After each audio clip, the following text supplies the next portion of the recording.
Hello, this is Vivek Sharma. मैं start करने जा रहा हूँ क्लास 10th की हिस्ट्री। 10th की हिस्ट्री जो है वो एक तरीके से कहें कि एक्सटेंशन है क्लास 9th के वर्ल्ड हिस्ट्री से।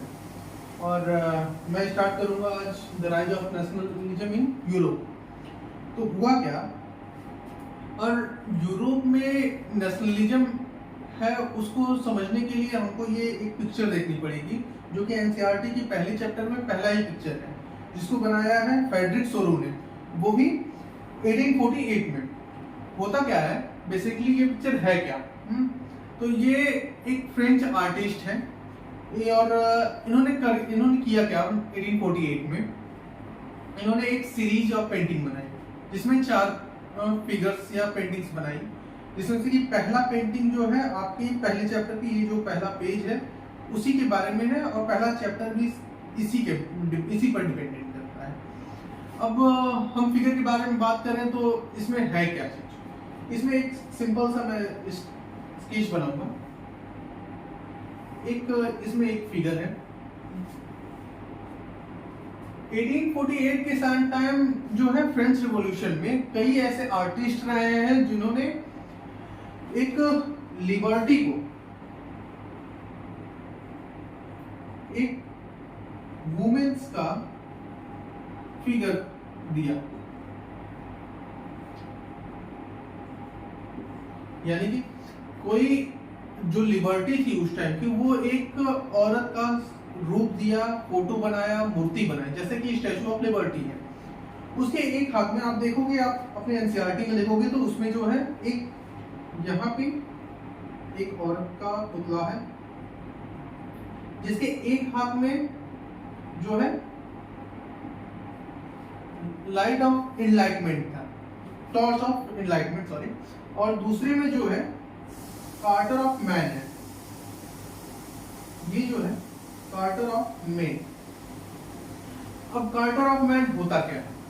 कार्टर उसको कहते हैं किसी भी आदमी को, किसी भी स्टेट को, किसी भी कंट्री को अगर कोई फंडामेंटल राइट किसी को देता है या फंडामेंटल राइट मिलता है, उसी को पहली बार अगर कोई राइट दे रहा है तो उसी को हम लोग कार्टर कहते हैं। अब ये लिबर्टी जो है, इनकी जो स्टैचू बनाई गई है, ये औरत है, यहाँ आप लोग को एनसीईआरटी के पहले आराम से दिख जाएगा, पहचानने में कोई दिक्कत नहीं होगी। अब इनके सामने से बहुत सी लंबी दूर तक लाइन निकली हुई है और इनके आगे से होते हुए आगे निकल जाएगी। और इसमें जो है यूरोप और अमेरिका के बहुत से लोग जो है, वो जो लोग हैं हर तबके के लोग खड़े हैं, दूर तक एक चैन बना करके, एक रेल की लाइन बना करके बहुत दूर तक खड़े हैं। जितने ही पीछे तक खड़े हैं उतने ही आगे तक खड़े हैं। अब उनके हाथ में जो है वो अपने अपने कंट्री का एक फ्लैग लिए हुए हैं।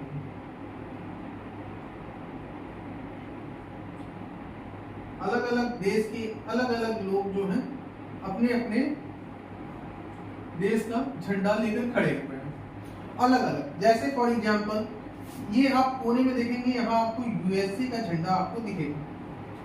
फिर उसके आगे आप देखेंगे तो यहाँ आपको स्विट्जरलैंड का झंडा दिखेगा। फिर एकदम लिबर्टी के एकदम जस्ट सामने आपको फ्रेंच का झंडा दिखेगा। फिर इसके आगे जर्मनी का दिखेगा। ठीक है। अब इस फोटो के नीचे एक चीज और दिखेगी आपको, यहाँ पे आपको क्राउन और क्रॉसेस, जो चर्च की निशानियां हुआ करती थी, उनको आप एब्सोल्यूटिस्ट इंस्टीट्यूशन जिसको कहा जाता है, उनके जो सिंबल्स हैं यहाँ पे गिरे हुए नजर आएंगे अलग अलग तरीके के। इसका मतलब क्या, लोग जो है लिबर्टी की तरफ जा रहे हैं, और ये जो मोनार्की है उसको छोड़ते हुए, यानी कि जो किंग पोप या किसी भी तरीके की मोनार्की रहती थी उसको छोड़ते हुए ग्राउंड पे लोग जो है लिबर्टी की तरफ जा रहे हैं। तो इन्होंने फ्रेडरिक सोरू जो है, इन्होंने अपने एक सपने को एक पेंटिंग का रूप दिया, और जिसका नाम इन्होंने रखा इसका टाइटल है the dream of world wide democratic and social Republic. इसका मतलब क्या है? डेमोक्रेटिक एंड सोशल रिपब्लिक का मतलब, डेमोक्रेटिक और सोशल रिपब्लिक का मतलब ये है, डेमोक्रेटिक का मतलब कि एक देश जहां लोग अपनी सरकार को चुन सके। डेमोक्रेटिक का मतलब कोई लोग जो हैं वो अपनी गवर्नमेंट को चूज कर सके। और दूसरी बात, सोशल रिपब्लिक का क्या मतलब? सोशल रिपब्लिक का मतलब है कि उस देश की सरकार, सोशल रिपब्लिक का मतलब होता है उस देश की गवर्नमेंट जो है वहां की पॉपुलेशन को उनके फेवर के हिसाब से, उनकी अच्छे बुरे के, अच्छा और गुड और बेटर कंडीशन इस पब्लिक को प्रोवाइड कर सके। इसको कहते हैं सोशल रिपब्लिक होना। ठीक है, तो इस पिक्चर में ये दिखाया जा रहा है। फिर इसमें दिखाया जा रहा है कि ये लोग जो है, जैसे यूएसए हो गया, स्विट्जरलैंड हो गया, फ्रांस हो गया, जर्मनी हो गया, अलग अलग देश जो है अलग अलग टाइम पे अपना लिबर्टी के आगे से होते जा रहे हैं। समय क्या चल रहा है? 1848। ठीक है, टाइम क्या है? 1848। अब 1848 में हम देख रहे हैं यूएसए और स्विट्जरलैंड जो है वो एक, यूएसए और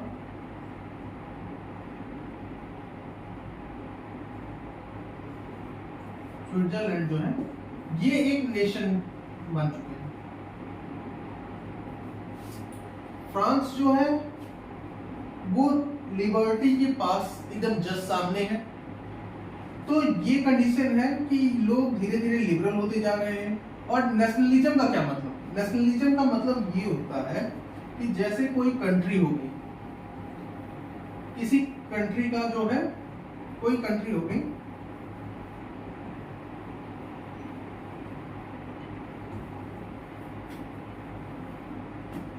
कोई कंट्री है, कंट्री के पास पुराने लैंडलॉर्ड्स, किंग्स, मोनार्की अलग अलग जो है रहते थे। उसमें टैक्सेस भी चलते थे, लेकिन अलग अलग प्रोविंसेस इनकी होती थी।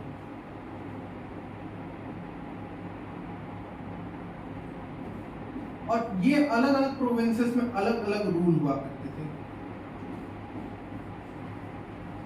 अलग अलग कास्ट के लोग होते थे, अलग अलग रेस के, अलग अलग कल्चर्स के लोग हुआ करते थे। सो अलग अलग लोगों को उस कंट्री को एक नेशन का दर्जा नहीं दिया जा सकता था। और नेशन क्या होता है? नेशन वो होता है किसी एक टेरिटरी का एक कॉन्स्टिट्यूशन हो, वहां के लोग जो है प्लेबिसाइड कर करके एक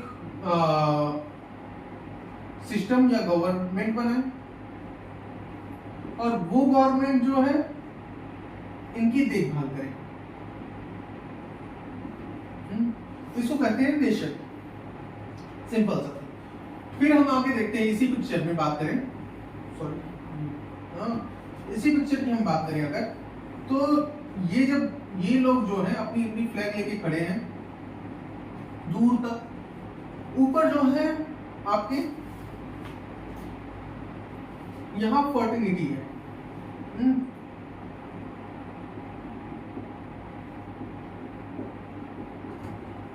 यहां से आपके क्रिस्ट, एंजल और सेंट जो है ऊपर देखेंगे तो खड़ा होकर ये लिबर्टी को होते हुए देख रहे हैं। दूसरी बात, उस टाइम जर्मनी जो है वो एक कंट्री नहीं हुई करती थी। ये जो अलग अलग कंट्री हैं ये उस टाइम एक प्रोविंसेस के तौर पे हुआ करती थी जर्मनी। लेकिन जर्मनी का जो एकजुटता था, वो उनकी होप जो है वो उनको एक फ्लैग लेकर के खड़े होने के लिए इसमें मजबूर करती है, या एक होप जनरेट करती है, आशावादी बनाती है, जिसको कि जर्मनी के लोग यहाँ लेके खड़े हैं। जर्मनी की उस टाइम एक कई तरीके की उसमें डिवाइडेड थी किंगडम में, जैसे ऑस्ट्रिया है, लैम्बोर्डिया है, पोलैंड है, इंग्लैंड है, आयरलैंड है, हंगरी है और रसिया है। ये अलग अलग लोग जो हैं अलग अलग तरीके से खड़े हैं। अब इसमें बात करते हैं कि नेशन का फॉर्मेशन हो तो गया, लेकिन अलग अलग तरीके के लोग जो हैं, अलग अलग तरीके के कास्ट के, अलग अलग रेस के, हर तरीके के लोग जो हैं वो एकजुट हुए कैसे। फॉर एग्जाम्पल, जैसे किसी देश का अगर हम बात कर लें, जैसे यूरोप की बात कर लें या जर्मनी की बात कर लें हम, तो जर्मनी के लोग एकजुट हुए क्यों? हो सकता है उनका एक लीडर, कॉमन लीडर, हो सकता है उनकी एक लैंग्वेज हो सकता है उनका एक फ्लैग हो, या किसी एक कंट्री पे सोवरेन कंट्रोल हो। ये चार चीजें जो हैं, ये जर्मनी को एक सेंट्रलाइज पावर बनाया, जिसकी वजह से ये एक नेशन में तब्दील हुआ। ठीक है, अब ये चीजें क्यों हुई? क्योंकि हुआ क्या कि ये सब चीजों के लिए लोगों का एकजुट होना जरूरी है। उस टाइम पॉवर्टी हाईलाइट में थी, सो लोगों को इमोशनली या अटैचमेंट जो था वो ज्यादा जरूरी था। तो जो स्ट्रगल इन्होंने किया वो इमोशनली बॉन्डिंग थी।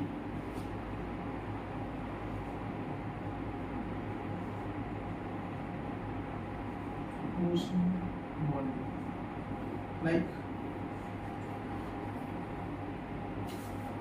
ये जो है नेशनल स्टेट का फॉर्मेशन जो किए थे इन्होंने, ये कास्ट के, सेम कास्ट के थे, ठीक है, सेम लैंग्वेज बोलते थे, या इन्होंने साथ मिलकर किसी तरह का स्ट्रगल किया हो।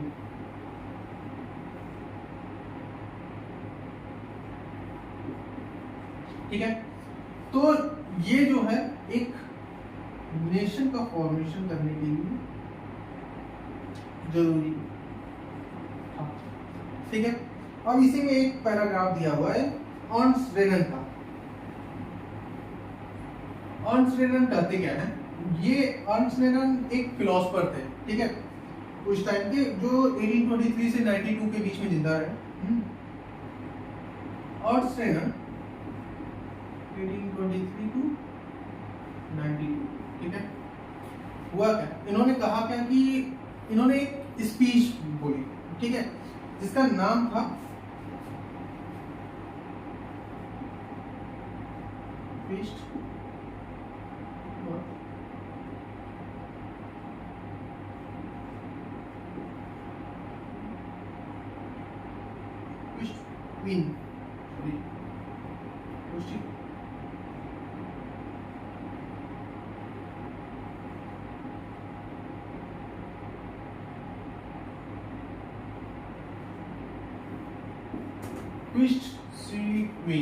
इसका मतलब क्या है? What is nation?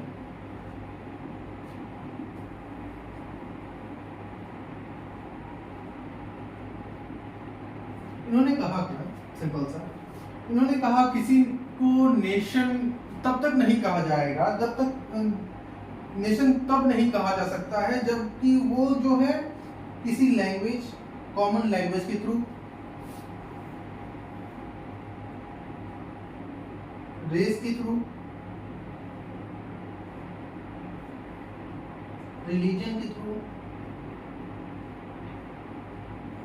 या टेरिटरी के थ्रू फॉर्म करता है। This is not a nation. For example, Pakistan की बात करते हैं हम लोग,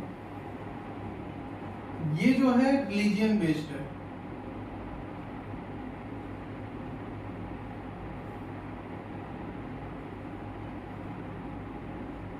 जो कि अभी तक स्टेबल नहीं हुआ। ठीक है, अब इन्होंने कहा क्या कि नेशन का वो क्या होता है, नेशन होता क्या एक्चुअल, इसको तो कहे उन्होंने कि नेशन नहीं हो। अब नेशन होता क्या है, तो इन्होंने लिखा क्या है, a nation is a culmination of long past of Endeavour, sacrifice and devotion. ये जो नेशन होता है वो सैक्रिफाइस, लोगों के सैक्रिफाइस और डिवोशन का प्रतीक होता है। फिर ये कहते क्या है या heroic past of great man, किसी एक आदमी या लोगों के हीरोइक पास्ट को की वजह से जो बना हो उसको हम नेशन कर सकते हैं, ठीक है। फिर किसी ग्लोरी या capital upon on the base of national idea, किसी ने कोई नेशनल आइडिया आया हो, उसको हम लोग नेशन का दर्जा दे सकते हैं। और बाकी तो उन्होंने कहा कि या फिर लोगों को प्लेबिसाइड कराओ। प्लेबिसाइड क्या होता है? इसमें प्लेबिसाइड में दिया हुआ है a direct vote by which all the people of the region are asked to accept और रिजेक्ट अ प्रपोजल। किसी कंट्री के थ्रू, जैसे एग्जांपल होता है किसी एक एरिया आ गया, हाँ, अब यहाँ की पॉपुलेशन इस जगह को नेशन में तब्दील करती है क्या नहीं, या किसी एक एरिया को वो कॉन्स्टिट्यूशनली प्रोवाइड करती है कि नहीं करती है, उसको हम लोग कहेंगे प्लेबिसाइड। वो अगर जैसे फॉर एग्जांपल इलेक्शन में किसी एक आदमी को कितना वोट या कितना नहीं मिला है, जैसे प्रधानमंत्री है, पीएम है, तो इसको पीएम बनाने के लिए किसी आदमी को यहाँ इस कंट्री के कितने लोगों ने सपोर्ट किया है या नहीं सपोर्ट किया है, उसको प्लेबिसाइड कहते हैं, एज लाइक अ वोटिंग। सो अगर कोई कंट्री प्लेबिसाइड से बना है तो उसको नेशन कहा जा सकता है। तो ये इस चैप्टर में इतना ही है बस। Thank you. आगे